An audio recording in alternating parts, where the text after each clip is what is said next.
नमस्कार दोस्तों, अगर आपने अभी तक हमारे चैनल को सब्सक्राइब नहीं किया है तो चैनल को सब्सक्राइब करके हमारा हौसला और बढ़ाएं ताकि और अच्छी अच्छी कहानियां हम आप लोगों के बीच में ला सकें। आज हम आपको सुनाने जा रहे हैं निर्मला का 18वां भाग। तो चलिए शुरू करते हैं। जब हमारे ऊपर कोई बड़ी विपत्ति आ पड़ती है तो उससे हमें केवल दुख ही नहीं होता, हमें दूसरों के ताने भी सुनने पड़ते हैं। जनता को हमारे उन टिप्पणियों को कहने का शुभ अवसर मिल जाता है जिसके लिए वह हमेशा बेचैन रहते हैं। मनसाराम क्या मरा, मानो समाज को उन पर आवाजें कसने का बहाना मिल गया। भीतर की बातें कौन जाने, प्रत्यक्ष बात यह थी कि यह सब सौतेली माँ की करतूत है। चारों तरफ यही चर्चा थी। ईश्वर न करे लड़कों का सौतेली माँ से पाला पड़े, जिसे अपना बना बनाया घर उजाड़ना हो, अपने प्यारे बच्चों का गर्दन पर छुरी फेरनी हो, वह बच्चों के होते हुए अपना दूसरा ब्याह करे। ऐसा कभी नहीं देखा कि सौत के आने पर घर तबाह न हो गया हो। वही बाप जो बच्चों पर जान देता था, सौत के आते ही उन्हीं बच्चों का दुश्मन हो गया। उसकी मति ही बदल जाती है। ऐसी देवी के जन्म ही नहीं लिया जिसने सौत के बच्चों का अपना समझा हो। मुश्किल यह थी कि लोग टिप्पणियों पर संतुष्ट न होते थे। कुछ ऐसे सज्जन भी थे जिन्हें अब जियाराम और सियाराम से विशेष स्नेह हो गया था। वे दोनों बालकों से बड़ी सहानुभूति प्रकट करते थे। यहाँ तक कि एक महिलाएं तो उसकी माता के शील और स्वभाव को याद करके आंसू बहाने लगती थी। हाय हाय, बेचारी क्या जानती थी कि उसके मरते ही लाडलों की यह दुर्दशा होगी। अब दूध मक्खन काहे को मिलता होगा। जियाराम कहता, मिलता क्यों नहीं। महिला कहती, मिलता है। अरे बेटा, मिलना भी कई तरह का होता है। पानी वाला दूध टके सेर का मंगाकर रख दिया, पियो चाहे ना पियो, कौन पूछता है। नहीं तो बेचारी नौकर से दूध दुहवाकर मंगवाती थी, वह तो चेहरा ही कहे देता है। दूध की सूरत छिपी नहीं रहती, वह सूरत ही नहीं रही।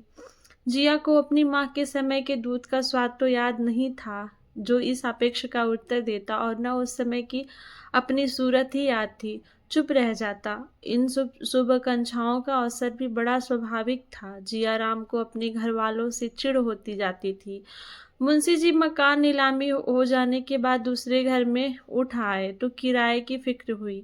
निर्मला ने मक्खन बंद कर दिया। वह आमदनी हो नहीं रही तो खर्च कैसे रहता। दोनों कहाँ अलग कर दिए गए। जियाराम को यह कतर ब्योंत बुरी लगती थी।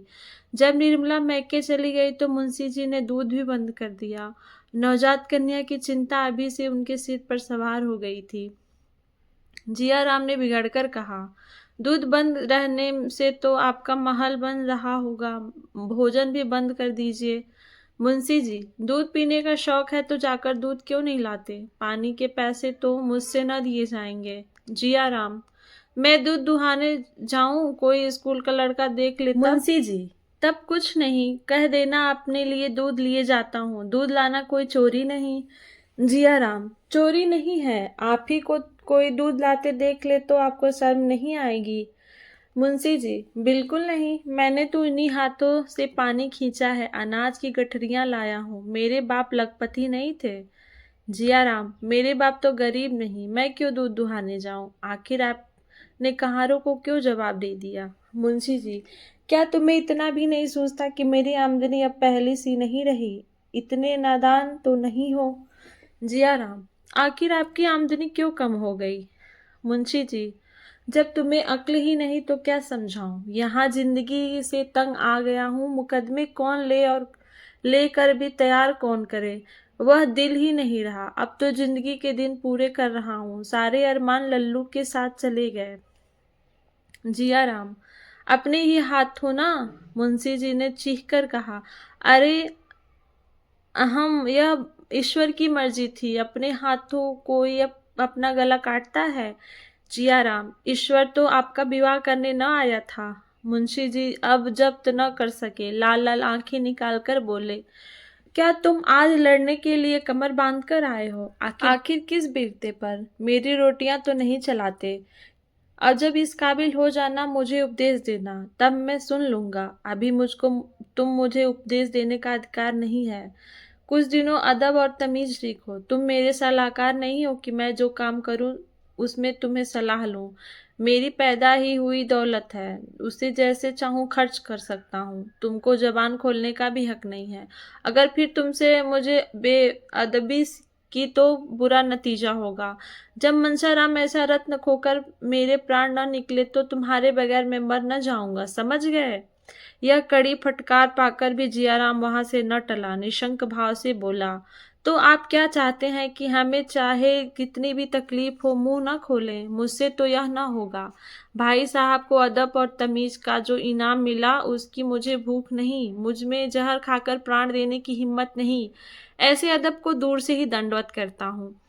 मुंशी जी, तुम्हें ऐसी बातें करते हुए शर्म नहीं आती? जियाराम, लड़के अपने बुजुर्गों की ही नकल करते हैं। मुंशी जी का क्रोध शांत हो गया। जियाराम पर उसका कुछ भी असर न होगा, इसका मुझे उन्हें यकीन हो गया था। उठकर टहलने चले गए। आज उन्हें सूचना मिल गई कि इस घर का शीघ्र ही सर्वनाश होने वाला है। उस दिन से पिता और पुत्र में किसी न किसी बात पर रोज ही एक झपट हो जाती थी। मुंशी जी ज्यों ज्यों तरह देते थे, जियाराम और भी शेर होता जाता था। एक दिन जियाराम ने रुक्मणी से यहाँ तक कह डाला, बाप है यह समझकर छोड़ देता हूँ, नहीं तो मेरे ऐसे ऐसे साथी हैं कि चाहूँ तो भरे बाजार में पिटवा दूं। रुक्मणी ने मुंशी जी से कह दिया। मुंशी जी ने प्रकट रूप से तो बेपरवाही ही दिखाई, पर उनके मन में शंका समा गई। शाम को सैर करना छोड़ दिया। यह नई चिंता सवार हो गई। इसी भय में निर्मला को भी न लाते थे कि शैतान उसके साथ भी यही बर्ताव करेगा। जियाराम एक बार दबी जवान से कह भी चुका था, देखो अब की कैसे इस घर में आती है। मुंशी जी भी खूब समझ गए थे कि मैं इसका कुछ भी नहीं कर सकता। कोई बाहर का आदमी होता तो उसे पुलिस और कानून के शिकंजे में कसते, अपने लड़के को क्या करे? सच कहा है, आदमी हारता है तो अपने लड़के से ही हारता है। एक दिन डॉक्टर सिन्हा ने जियाराम को बुलाकर समझाना शुरू किया। जियाराम उनका अदब करता था, चुपचाप बैठा सुनता रहा। जब डॉक्टर साहब ने अंत में पूछा, आखिर तुम चाहते क्या हो? तो वह बोला, साफ साफ कह दूं, बुरा तो न मानिएगा। सिन्हा, नहीं, जो कुछ तुम्हारे दिल में हो साफ साफ कह दो। जियाराम, तो सुनिए, जब से भैया मरे हैं मुझे पिताजी की सूरत देखकर क्रोध आता है। मुझे ऐसा मालूम होता है कि इन्हीं ने भैया की हत्या की है और एक दिन मौका पाकर हम दोनों भाइयों को भी हत्या करेंगे। अगर उनकी यह इच्छा ना होती तो ब्याह ही क्यों करते? डॉक्टर साहब ने बड़ी मुश्किल से हंसी रोककर कहा, तुम्हारी हत्या करने के लिए उन्हें ब्याह करने की क्या जरूरत थी? यह बात मेरी समझ में नहीं आई। बिना ब्याह किए तो भी वह हत्या कर सकते थे। जियाराम, कभी नहीं। उस वक्त तो उनका दिल ही कुछ और था, हम लोगों पर जान देते थे, अब मुंह तक नहीं देखना चाहते। उनकी यही इच्छा है कि उन दोनों प्राणियों के सिवा घर में कोई और न रहे। अब तो लड़के होंगे, उनके रास्ते से हम लोगों को हटा देना चाहते हैं। यही उन दोनों आदमियों की दिली मंशा है, हमें तरह तरह की तकलीफें देकर भगा देना चाहते हैं। इसलिए आजकल मुकदमे नहीं लेते। हम दोनों भाई आज मर जाएं तो भी देखिएगा कैसी बहार होती है। डॉक्टर, अगर तुम्हें भागना ही होता तो कोई इल्जाम लगाकर घर से निकाल देते। जियाराम, इसके लिए पहले ही से तैयार बैठा हूँ। डॉक्टर, सुनूं क्या तैयारी की है? जियाराम, जब मौका आएगा देख लीजिएगा। यह कहकर जियाराम चलता हुआ। डॉक्टर सिन्हा ने बहुत पुकारा पर उसने फिरकर देखा भी नहीं। कई दिन के बाद डॉक्टर साहब की जिया से फिर मुलाकात हो गई। डॉक्टर साहब सिनेमा के प्रेमी थे और जिया की तो जान ही सिनेमा में बसती थी। डॉक्टर साहब ने सिनेमा पर आलोचना करके जिया को बातों में लगा लिया और अपने घर लाए। भोजन का समय आ गया था। दोनों आदमी साथ ही भोजन करने बैठे। जियाराम को वहाँ भोजन बहुत स्वादिष्ट लगा। बोला, मेरे यहाँ तो जब से महाराज अलग हुआ खाने का मजा ही नहीं आता। बुआ जी पक्का वैष्णवी भोजन बनाती हैं, जबरदस्ती खा लेता हूँ, पर खाने की तरफ ताकने को जी नहीं चाहता। डॉक्टर, मेरे यहाँ तो जब घर में खाना पकता है तो इससे कहीं स्वादिष्ट होता है। तुम्हारी बुआ जी प्याज लहसुन न छूती होंगी। जियाराम, हाँ साहब, उबाल कर रख देती हैं। लाला जी को इसकी परवाह ही नहीं कि कोई खाता है या नहीं, इसलिए तो महाराज जी को अलग किया है। अगर रुपए नहीं है तो गहने कहाँ से बनते हैं? डॉक्टर, यह बात नहीं है जियाराम, उनकी आमदनी सचमुच बहुत कम हो गई है। तुम उन्हें बहुत दिक करते हो। जियाराम हंसकर, मैं उन्हें दिक करता हूँ? मुझसे कसम ले लीजिए, जो कभी उनसे बोलता भी हूँ, मुझे बदनाम करने का उन्होंने बीड़ा उठा रखा है। बेबस बेवजह पीछे पड़े रहते हैं। यहाँ तक कि मेरे दोस्तों से भी उन्हें चिढ़ है। आप ही सोचिए, दोस्त के बगैर कोई जिंदा रह सकता है? मैं कोई लुच्चा नहीं हूँ कि लुच्चों की सोहबत रखूं, मगर आप दोस्तों ही के पीछे मुझे रोज सताया करते हैं। कल तो मैंने साफ कह दिया, मेरे दोस्त घर आएंगे, किसी को अच्छा लगे या बुरा, जनाब कोई हो, हर वक्त की धौंस नहीं सह सकता। डॉक्टर, मुझे तो भाई उन पर बड़ी दया आती है। यह जमाना उनके आराम करने का था, यह तो बुढ़ापा उस पर। जवान बेटे का शोक स्वास्थ्य भी अच्छा नहीं। ऐसा आदमी क्या कर सकता है? वह जो कुछ थोड़ा बहुत करते हैं वह बहुत है। तुम अभी और कुछ नहीं कर सकते तो कम से कम अपने आचरण से तो उन्हें प्रसन्न रख सकते हो। बुड्ढों को प्रसन्न करना बहुत कठिन काम है। यकीन मानो, तुम्हारा हंसकर बोलना ही उन्हें खुश करने को काफी है। इतना पूछने में तुम्हारा क्या खर्च होता है? बाबूजी, आपकी तबीयत कैसी है? वह तुम्हारी अउदंडता देखकर मन ही मन कूटते रहते हैं। मैं तुमसे सच कहता हूँ, कई बार रो चुके हैं। उन्होंने मान लो शादी करने में गलती की, इसे वह भी स्वीकार करते हैं, लेकिन तुम अपने कर्तव्य से क्यों मुंह मोड़ते हो? वह तुम्हारे पिता हैं, तुम्हें उनकी सेवा करनी चाहिए। एक बात भी ऐसी मुंह से न निकालनी चाहिए कि जिनसे उनका दिल दुखे। उन्हें यह ख्याल करने का मौका ही क्यों दें कि सब मेरी कमाई खाने वाले हैं, बात पूछने वाला कोई नहीं है। मेरी उम्र तुमसे कहीं ज्यादा है जियाराम, पर आज तक मैंने अपने पिताजी की किसी बात का जवाब नहीं दिया। वह आज भी मुझे डांटते हैं, मैं सिर झुकाकर सुन लेता हूँ।